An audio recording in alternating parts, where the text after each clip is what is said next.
What up, 3 Dubs? It's your boy Vernon Smith, and this is Vital Vinyl, the show where just something. Yeah. If you're new to the program, welcome aboard.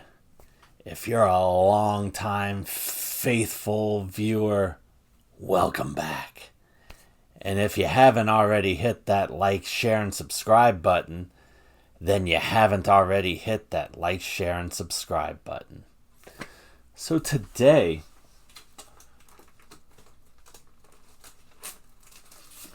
we're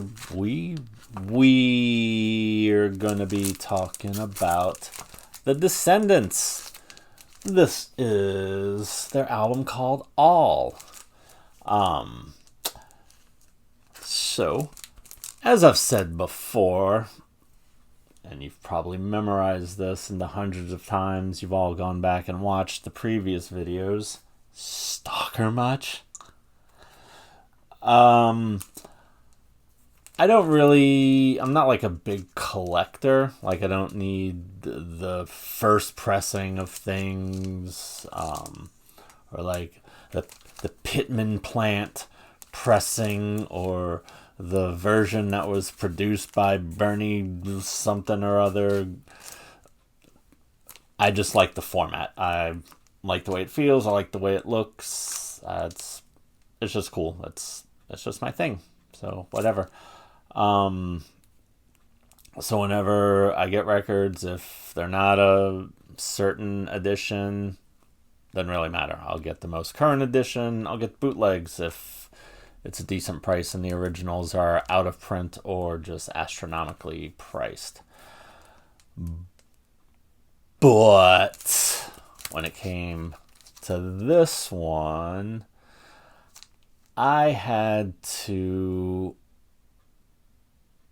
Well, before we get into that, that's right, I'm teasing you. Before we get into that, we're gonna go back a little bit. Way back to 1988 when I was first getting into this music. And it was mostly from hanging out with a couple of kids named Taj and Paul, who were friends of mine from junior high and later high school. And they were like the little authorities on punk music. This is pre-internet. These kids are like 13, 14 years old, and yet they knew everything about all of these bands. I don't know how they did it. Blew my mind. And it was kind of intimidating, so like I would never let on that I didn't know about things. And so like my little secret way of learning music was I would just look at whatever shirts they were wearing, because they'd wear like band shirts. And then I'd go to my local punk record store, which the one in my neighborhood was Underground Sounds, which was a really cool record store. And then there was another place, Spinal Vinyl. But yeah, Underground Sounds was like, that was my jam. And and then I'd just go look up whatever bands they had on their shirts. I'd buy those records, listen to them, and be like, oh yeah, no, I'm totally into those bands. Yeah. And so one of them was my buddy Paul had a shirt for the Descendents, and it was the Milo Goes to College shirt. And I didn't see that album at the record store, but they did have a cassette called Two Things at Once, which was Milo Goes to College and the Bonus Fat EP. So I picked that up. That was the first punk cassette that I ever bought. And it was really cool. I loved it. I enjoyed it. I rocked the heck out of it. And eventually, I did find Milo Goes to College on vinyl, and the other stuff. I Don't Want to Grow Up, Enjoy, even like the live records, Live Edge, Hallraker, what have you. But they did have this on vinyl at Underground Sounds, so I picked it up, and it was my very first punk rock record album on vinyl that I'd ever bought. $7.99 at the time. And I enjoyed the hell out of it. I thought it was super cool. Loved it. So, fast forward back to the 21st century. This was one that I did want to get an original pressing of, even though this is still in print. But I don't think it has like the insert, and there's something else too, which I'll show you in a second. So I did hunt this down on eBay for like $50 or something. Yeah, I was actually asking more, and then like I did a little make an offer thing, and so got it down to $50, which from $7.99. Oof. But yeah, I had to go original on this one. This is it's in my heart. And even though I keep it in this anti-static record sleeve, I did keep the original record sleeve, which even though it's just a plain white sleeve, it does have numbers right there. And I remember my original one having numbers like that too. And this is number 290,000 and something. So I guess they did at least 500,000 copies. I mean, I guess maybe they could have done like 300,000 copies. I'm not sure. I don't remember what the number was on my original, but I mean, several 100,000 copies of a first pressing. That's pretty good. Boys were doing all right back then. But yeah, I kept that in here. And yes, also this little glossy lyric sheet with the boys in their van for their Fine All tour. I remember photocopying this and putting it, like, I had a wall. I don't know why I pointed to a wall, like you needed to know. See, this is what a wall is. But I had like a wall full of flyers from like shows that I'd went to.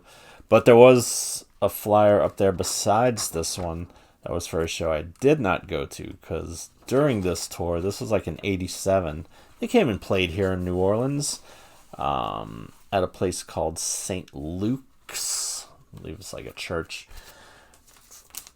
I did not go to that because that was like a year before I got into this stuff, and I didn't even start going to shows until like 89 or 90. But a buddy of mine had it, and I made a copy of it, and I put it up on my wall. Because, yeah, I like the band. They're one of the first punk bands I got into. And, I mean, they're like a super huge, influential band, too. I mean, they, as far as I know, or as far as I'm concerned, they kind of started the whole pop punk movement. Which that was kind of more my thing when I was into all this. Like, there was some stuff from like the early 80s, like the hardcore stuff that I was into, but not everything. And there was stuff beyond just the pop punk stuff. Like, I mean, I was huge into the Melvins, which you'll see when we get to the letter M. But yeah, a lot of my stuff was like the kind of Bay Area, California, Lookout Records, Epitaph Records stuff. Your Bad Religions, your Green Days, your NoFXs, your Mr. T Experiences, your Screeching Weasels. I mean, I know they're from Chicago, but you know, it's kind of that whole genre, that whole sound, that whole style of back then. That was kind of my jam, like the mid to late 80s to mid to late 90s poppy punky stuff. But yeah, that was pretty much all these guys. I mean, they were singing about girls, for crying out loud, not like, you know, how much they hate Reagan or whatever the other bands were doing. I